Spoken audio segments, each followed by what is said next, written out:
Good morning, everyone, and welcome to our Saturday morning Zoom mini class for, what day is it today? It's March 13th, halfway through March. What should have been March break, but is now just mid-March, and we'll look forward to spring break in April.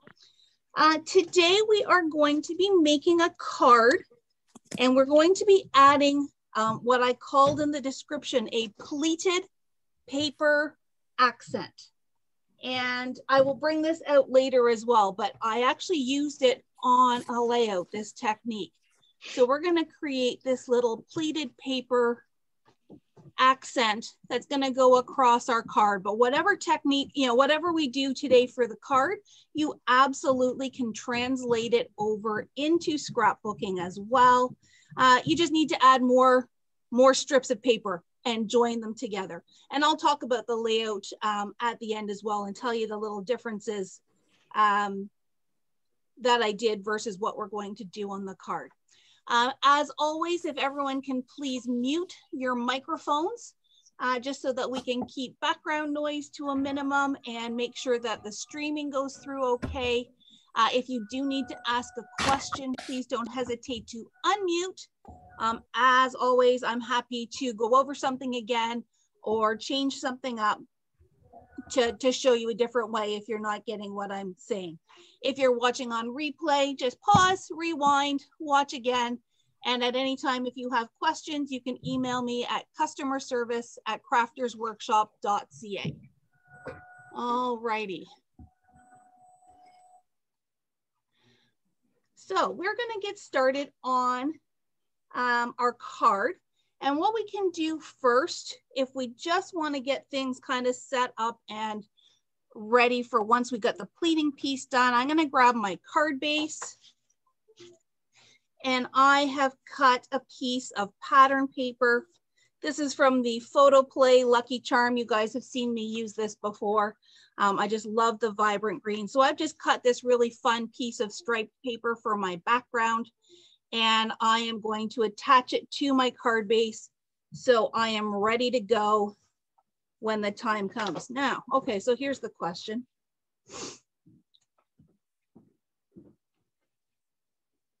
What side do I use? I actually think I'm going to flip it over and use the rainbow side. That might change what I do later on, but that's why we have all our tools handy, our scraps handy, and that's all part of the creative process. So I'm just getting my card base ready. That way I don't have to think about it later. And there you go. We can just set that off to the side. I'm going to put my doilies with it. I think I'm going to use, not going to use, maybe I will use 3. I don't know. We'll play with it when it's time. Next, we are going to make our pleated accent.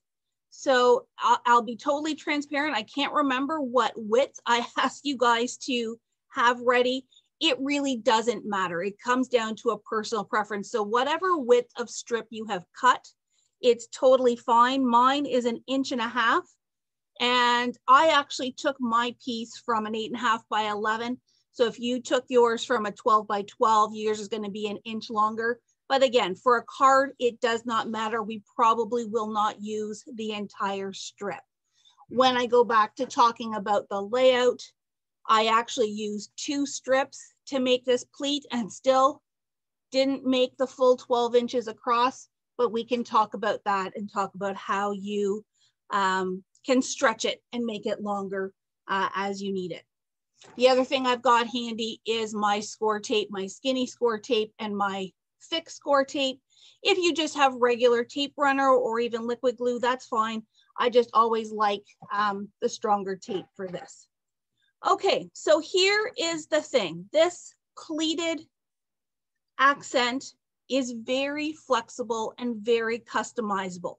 But to start, I'm going to teach you a pattern, and then you can work on adjusting that pattern however you want for whatever project you want.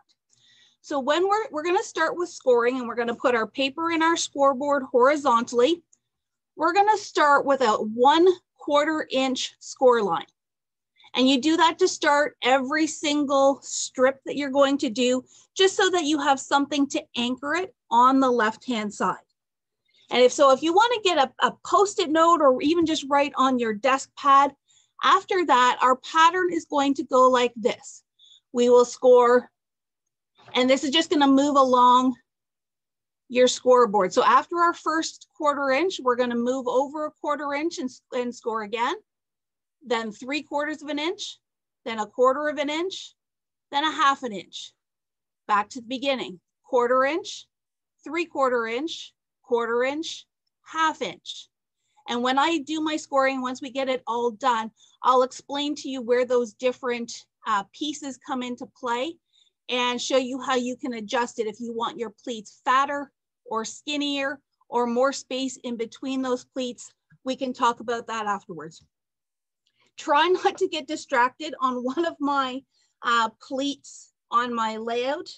I actually had 2 halves side by side because I got distracted, but there's always ways to fix it. I just kind of snipped out the wrong part and attached them back together. It's a very, very forgiving technique. I'm going to stand up, so you may not be able to see me on my other camera. I just find it easier to be over top of my scoreboard. I'm actually going to bring my camera down so that you can see my scores really close, and then I can move it back up afterwards. All right. Hopefully that didn't cause too much distraction. Okay, so I'm scooching my strip right into the corner of my scoreboard, and I'm going to start with my 1/4 inch starting score line. As always, go gentle at first, and you can build up your strips. With these pleats, it is very important to try and keep your strip snugged right up against that straight edge. If your score lines start tenting out and going on diagonals, your pleats are also going to tent out. So if you want nice straight pleats, try to keep your paper right up against the top. You could even, roll a little piece of purple tape or something underneath it just to keep it from sticking, but I'm just going to make sure I'm pushing up every time. Okay, so we did our 1 inch, or sorry, our 1/4 inch. Now we're going to start our pattern. So I need another 1/4 inch. So I'm going to move along 1/4 and score. 3/4 inch. So from half, I'm just going to count my quarters just to make sure, because math is not my strong suit. So 1, 2, 3. And here. Then a 1/4. And then a 1/2. That takes me to 2. Loop back around. So I need to do a 1/4, 3/4, 1, 2, 3, 1/4, 1/2. And you're going to do that all the way to the end of your strip. So that was my 1/2. Loop around. 1/4, 3/4, 1/4, 1/2,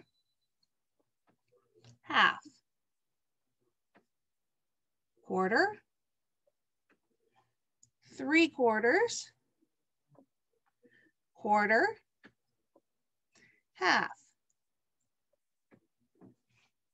1/4, 3/4, 1, 2, 3, 1/4, 1/2,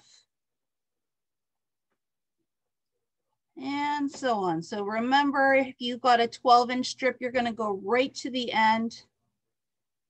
That was 1/2, 1/4,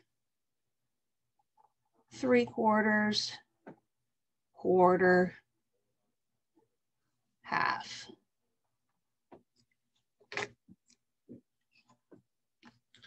So you should have your piece all nice and scored out like so.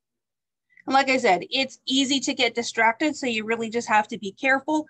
If you think you're going to be doing a lot of these cards at once, what I would probably do excuse me, is take a piece of washi tape. I would put it along the top of my scoreboard, and I'd use a Sharpie and just put a dot or a little tick mark at all of those marks, so I don't have to count and I don't have to get distracted.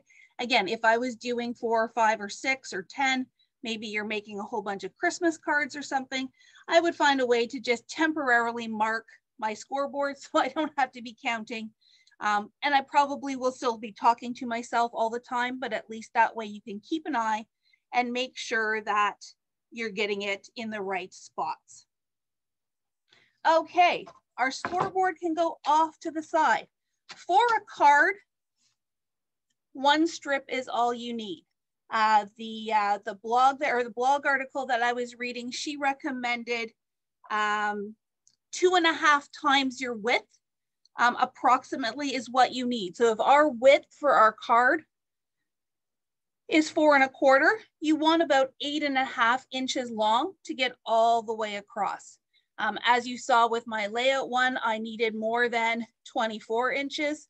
But if you've got lots of paper, you've got room to just add on as you need.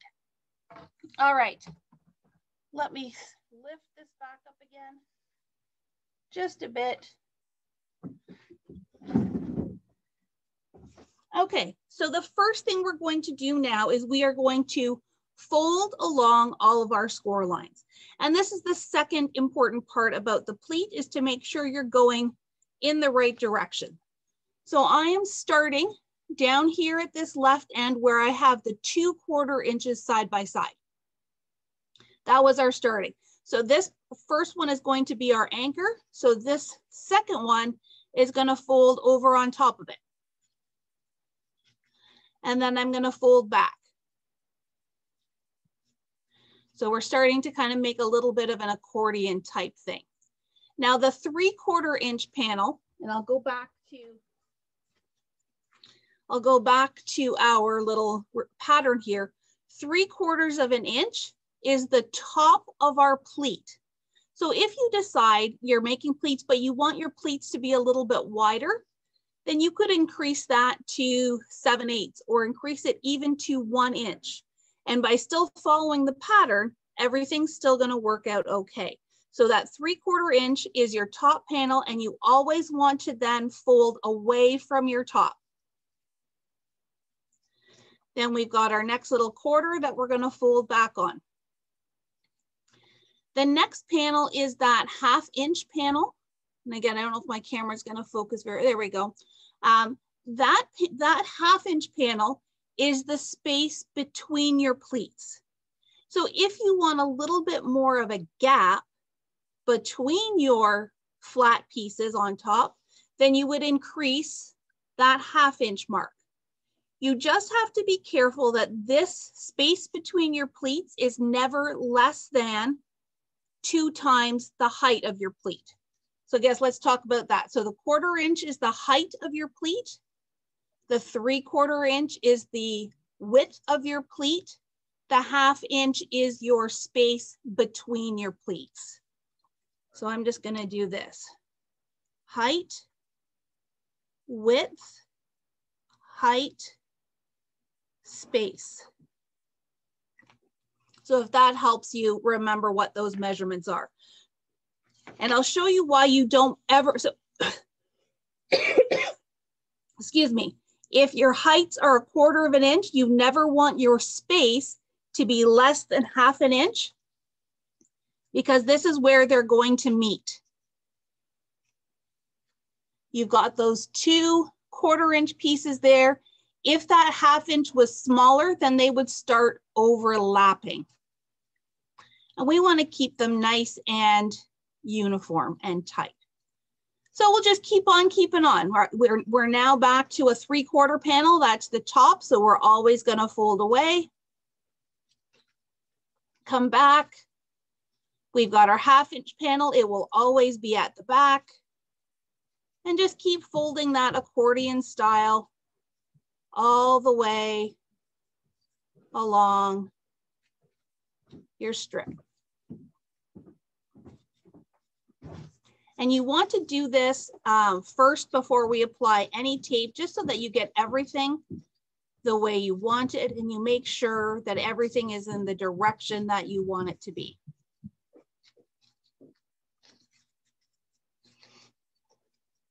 And you may have a little bit extra at the end. So I've got an extra height here. That's not going to be attached to anything. No worries. We're gonna snip that away when we figure out how wide we want our pleat to be when we get down here. So I probably won't even use that, but for right now, we'll just keep it as is. I've kept this really simple right now, where we've got straight edges on both top and bottom. Once you get the hang of this, you could really get fancy and get out some of your border punches, and you could do a scalloped border along your bottom edge. I would probably recommend doing that before you start doing the folding, just because it'll be flatter and easier to punch. But we're keeping everything nice and straight for today. Okay, so this is kind of what it should look like. It almost looks like the turret on a castle, if you will, where you've got your up bumps and your down bumps all the way across your strip. Now I'm going to ask you to try and smooth it out a little bit. It doesn't have to be perfectly smooth, but what we're going to do next is a little trick that I tried, and it actually worked really well to help keep everything in place before we actually put it on the card. So this is my pleats right side up. This is going to be my top. So I'm going to flip it over with the top closest to me. So this is now the top. You can even put a little mark on it if you wish, just to remind yourself. And I'm going to take my thinnest score tape, and I'm just going to run it right along that top edge. This way, when we put the pleats back together, everything's going to stay. So we're not fighting with the pleats, as well as trying to figure out how to put it onto our card. So I'm just going to take this thin score tape. If you've got just regular tape runner, that's fine. For this step in particular, I would not necessarily recommend liquid glue. If you're going to do liquid glue, you want to do it really thin, and maybe just, where would you put it? I might just put it like a little dot in the corner of each 3/4 inch space. Because all we're doing is we're just trying to find a way to tack our pleats down so that they don't move. So I'm just going to run my tape all the way to the end.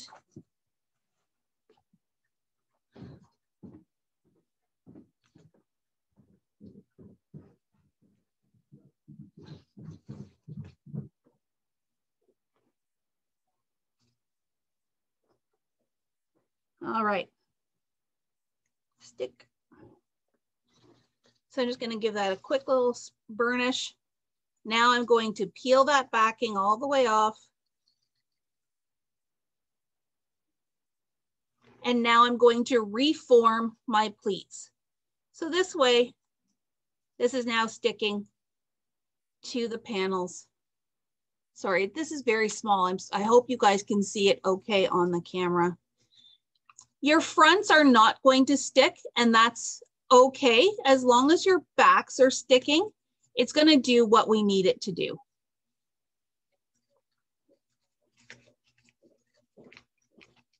And at the end of it, once they're stuck together, if this starts to lose its sticky because we've been handling it, that's okay. We're going to put more tape on it when we attach it to the card. This is just to make sure that our pleats stay together. And again, I've got that extra one, but no big deal. Oh, that one didn't stick. There we go. So now you got this funny little contraption, but it's your pleats starting to come together. You may find that it is kind of, oh, it may curl like so.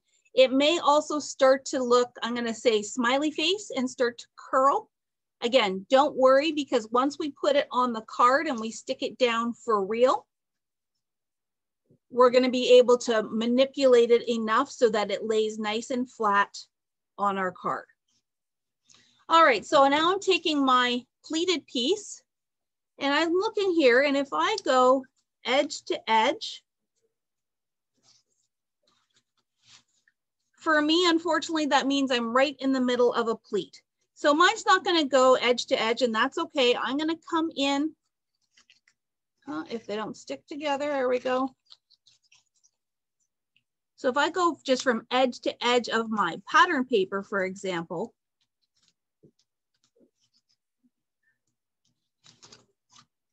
this is my, so I'm going to be cutting off one full pleat. I'm just going to use my scissors, maybe. There they are. And I'm not going to go right into that fold. I'm just going to kind of trim off enough so that it's not going to be seen, but you still want a little bit of an anchor there for when we tape it all down.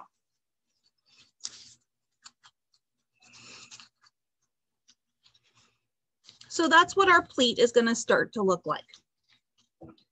Now we do have to do a little bit of planning here now for our design element. So I'm going to put my, when I stick it down for real, my pleat's going to be down here towards the bottom.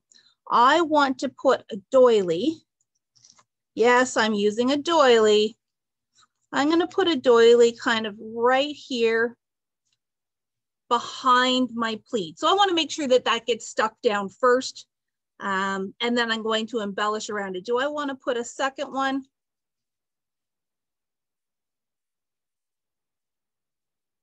No, I think I'm going to keep it simple and leave it at one doily.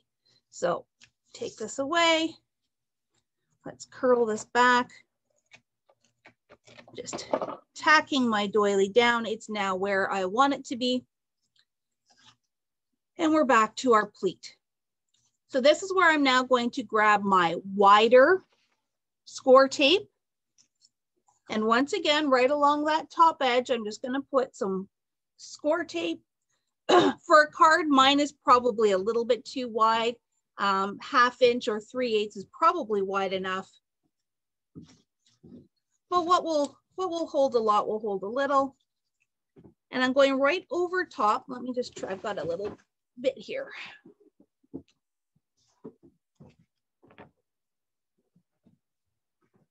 I'm basically covering up the tape that I've already put down, if you can still see it.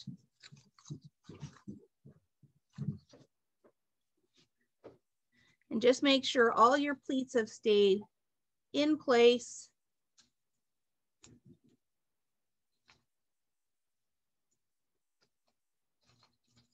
That one's popped up, so I need to make sure it's down.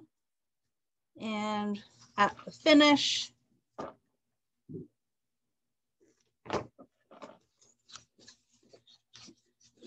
everything's looking nice and uniform unless you fold it like I just did by mistake. Oops. And peel. And I'm going to put it in position on my card. And this is where you can kind of fiddle with it. If it's starting to wow, just push it back together. Start from your left side and gently push it into place.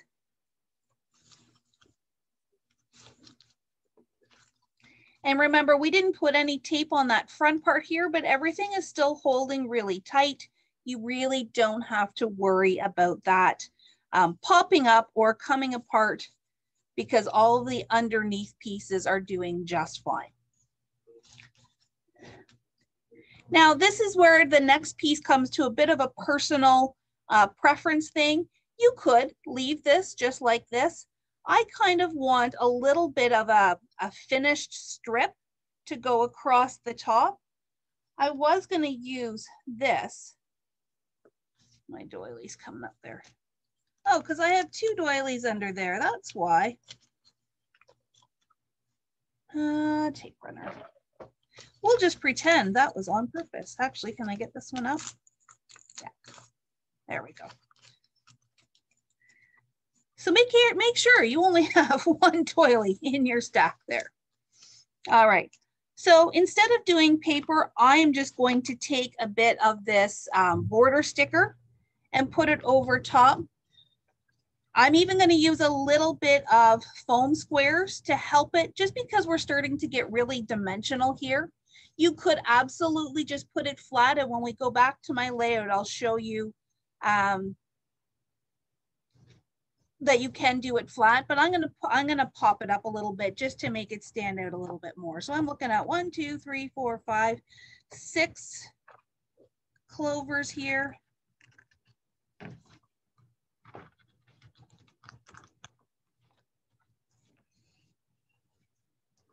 And when I put stickers on foam, I want to make sure I have my powder tool handy.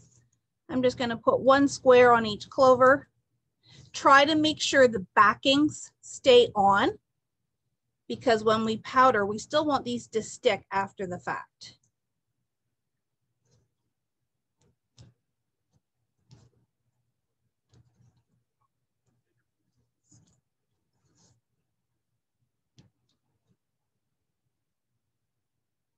Okay, make sure those are on. I'm going to take my powder tool to unstick the sticker part.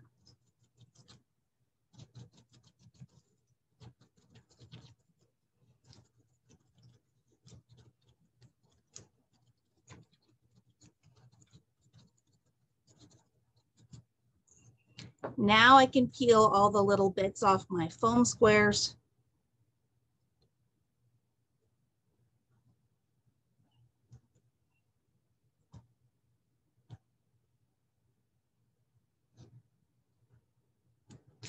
And layer it on top of my pleats there, just to kind of give it a finishing edge.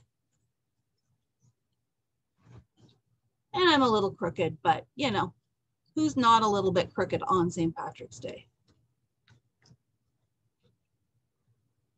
The last thing I'm going to do is I'm going to grab, who will grab? I think I'm going to grab this little guy with the beer. He's going to be standing right here. Maybe over a little bit more there. And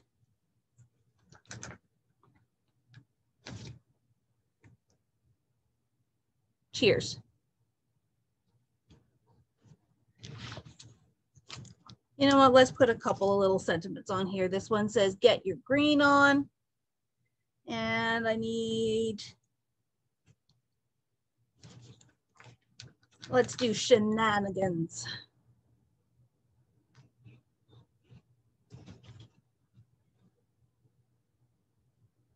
So those pleats really just give you a nice little dimension to your card. Let me just try and show you here. This is where I cut it off to make sure that we still had a bit of an anchor here on that end. If you were doing a longer piece, that's where you would want to take that 1/4 inch starting panel from the first one and snug it in underneath the 1/4 inch panel under the previous one, so that you can create that continuous strip on your card, or your, I guess, more so on your layout. Or if you were doing a slimline card, you may find that you have to do a couple of strips together to get it to reach across your slimline card. So let me bring back the layout.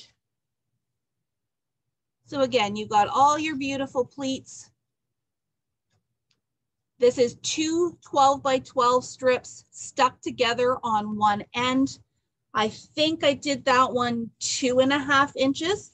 And that's just where you have to play and figure out your personal style and what you want your project to look like. On a layout, you can afford your strips to be a little bit wider. Again, just remember, if you're using a piece of paper and you only have one, you need to make sure you have, so I wouldn't go any more than say 3 or 4 inches wide, so that you've got more strips to get out of it. This one here, as I said, I did not pop up my strip. I just used this gingham plaid paper. I dovetailed the ends and I just put it straight across, knowing that I was going to be putting embellishments and things over top of it and didn't need a whole lot of height. And you can see my pleats are still, you know, nice and fluffy. Yet when you go to put this in a page protector, it's not going to damage your page protector. It's not going to damage the look of your layout. Did I glue the doily on? So on the card, I just put some tape behind it to stick it in place. Again, knowing I was putting stuff over top of it, I didn't worry too much about making sure it stayed in place because I knew it was going to get additional pieces on top.